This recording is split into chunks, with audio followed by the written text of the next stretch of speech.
আমরা এখন পড়ব হল ইফেক্ট। হল ইফেক্টটা কি? হল ইফেক্টটা হচ্ছে তুমি একটা কি নিয়েছো, এদিকে আছে কি ওয়্যার আছে, তার নিয়েছো, একটা সার্কিট টাইপ নিয়েছো, তার নিয়েছো, তারের মধ্যে তোমার এখানের মধ্যে কি আছে, একটা প্লেট আছে, ঠিক আছে, তারের উপরে একটা প্লেট আছে বা একটা প্লেন আছে, একটা তল আছে।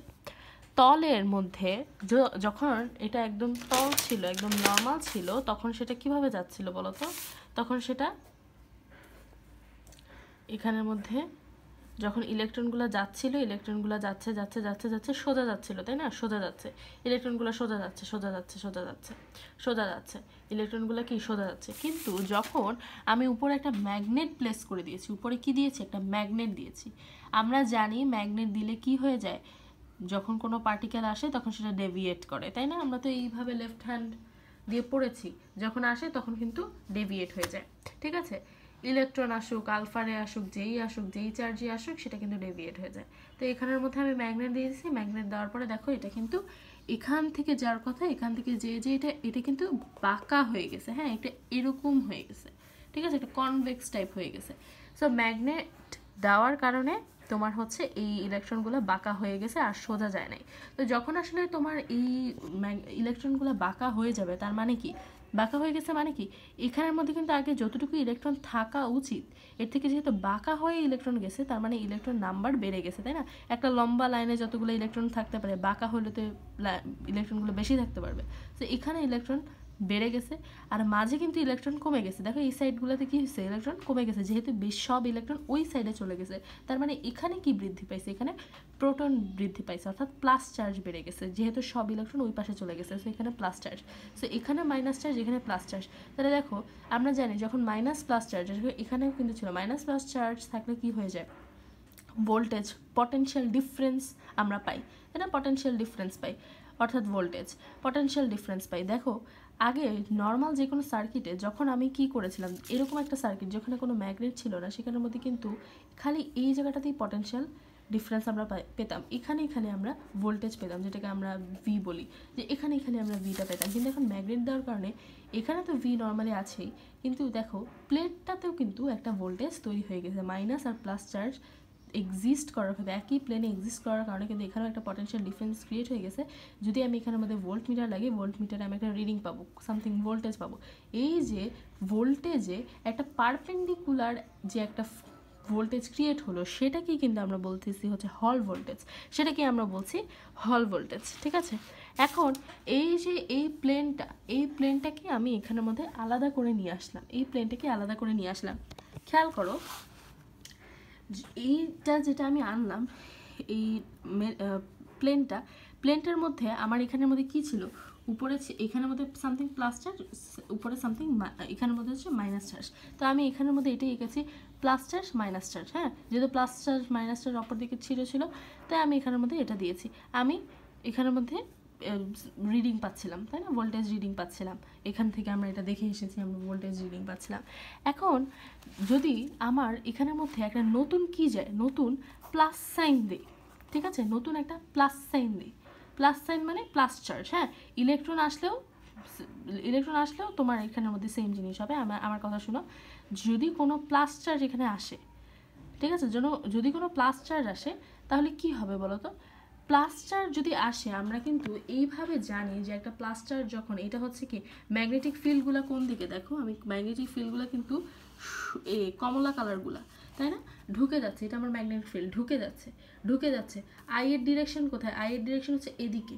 সো ফোর্স কোথায়, উপরের দিকে, ফোর্স উপরের দিকে। তার মানে যদি কোনো একটা প্লাস সাইন আসে, প্লাস চার্জ আসে, কোথায় যাবে, ফোর্স উপরের দিকে, তার মানে এদিকে যাবে, তাই না, এদিকে যাবে। এটা আমরা একদম শুরুতে পড়ে এসেছি যে একদম আলফারে যদি এরকম ভেতরের দিকে যায়, তাহলে কি হয়, আলফারে যখন ভেতরের দিকে যায় তখন ও কিন্তু এভাবে ডেভিয়েট করে, ঠিক আছে, এই যে আলফার এদিকে গেলে ডেভিয়েট করে, এখানে যেহেতু প্লাস চার্জ আছে, আলফারের মতোই হবে, অর্থাৎ সে কিন্তু উপরে যাবে, তাই না, ডেভিয়েট করবে। তার মানে এই প্লাস চার্জটা আসলে কি হবে বলো তো, প্লাস চার্জটা আসলে এদিকে যাবে, ঠিক আছে, এদিকে যাবে। কিন্তু এটা তো একটা কথা গেল যে প্লাস চার্জটা উপরে যাবে, এটা যখন একদম শুরু হচ্ছিল, একদম শুরুর দিকে, অর্থাৎ মনে করো এখানের মধ্যে প্লাস চার্জ আছে, 2 নম্বর ইলেকট্রনটার জন্য প্লাস চার্জ এখানের মধ্যে আছে, ঠিক আছে। আচ্ছা, এখন একটা কথা দেখো, যে নিচে কি আছে, মাইনাস চার্জ আছে না, তো প্লাস চার্জ আসলে উপরের দিকে তো ও চলে যাবে ম্যাগনেটিক ফিল্ডের কারণে, আমরা দেখেছি লেফট হ্যান্ড রুল দিয়ে। প্লাস সাইনটা আসলে এই মাইনাস চার্জগুলোও কিন্তু ওকে অ্যাট্রাক্ট করবে না, সো ওদিকেও যাবে এদিকেও যাবে। উপরের দিকে আমার এফএম আছে, ঠিক আছে, উপরের দিকে এফএম আছে, কিন্তু ইলেকট্রিক একটা ফোর্সও আছে, এই মাইনাসগুলা যেহেতু প্লাসকে অ্যাট্রাক্ট করবে, তাই একটা ইলেকট্রিক ফোর্স আছে যেহেতু মাইনাসগুলা অ্যাট্রাক্ট করবে। যখন ইনিশিয়ালি এফএমটা অনেক বড় ছিল, ইনিশিয়ালি এফএমটা অনেক বড় ছিল এফি থেকে, কারণ তখন আসলে অ্যাট্রাকশনটা অত বেশি কাজ করবে না, ম্যাগনেটিক ফিল্ডটাই বেশি কাজ করবে, সব উপরে যাবে উপরে যাবে উপরে যাবে। তারপর হচ্ছে তোমার যখন অনেক বেশি থাকবে তখন আস্তে আস্তে অ্যাট্রাকশন কাজ করবে, কিন্তু তখন ম্যাগনেটিক ফিল্ডটা অনেক বেশি থাকবে, আস্তে আস্তে এফি বাড়বে।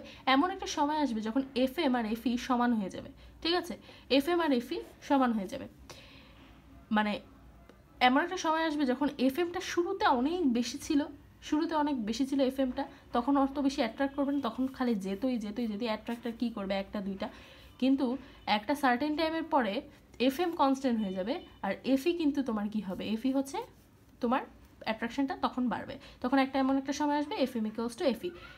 সোজা বাংলায় আরেকবার সামারি করে দিচ্ছি, মেটালটার মধ্যে প্লাস সাইন আসলে, যেহেতু এটা ফ্লেমিং অনুযায়ী হচ্ছে কি করছে, ফ্লেমিং অনুযায়ী এটা উপরের দিকে যাচ্ছে, তাই এটা কিন্তু তোমার কি হচ্ছে উপরে চলে যাচ্ছে, কিন্তু খালি উপরেই যাচ্ছে না, যেহেতু এখানে মাইনাস আছে, প্লাস মাইনাস অ্যাট্রাক্ট করবে, তাই এটা নিচেও যাবে।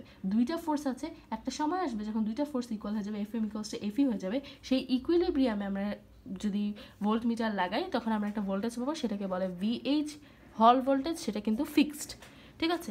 আর এই হল ভোল্টেজটা তুমি ডিটারমাইন যদি করতে চাও, ভিএইচ ইকুয়ালস টু বিভিডি, হল ভোল্টেজ, বি মানে হচ্ছে ম্যাগনেটিক ফিল্ড, ভি মানে হচ্ছে ভেলোসিটি, যেই চার্জটা আসবে সেটা কত ভেলোসিটিতে আসবে, আর ডিটা হচ্ছে তুমি যে বরাবর ম্যাগনেটিক ফিল্ড আছে সে বরাবর ডিস্টেন্স নিবা, ঠিক আছে, যে বরাবর ম্যাগনেটিক ফিল্ড আছে সে বরাবর ডিস্টেন্স।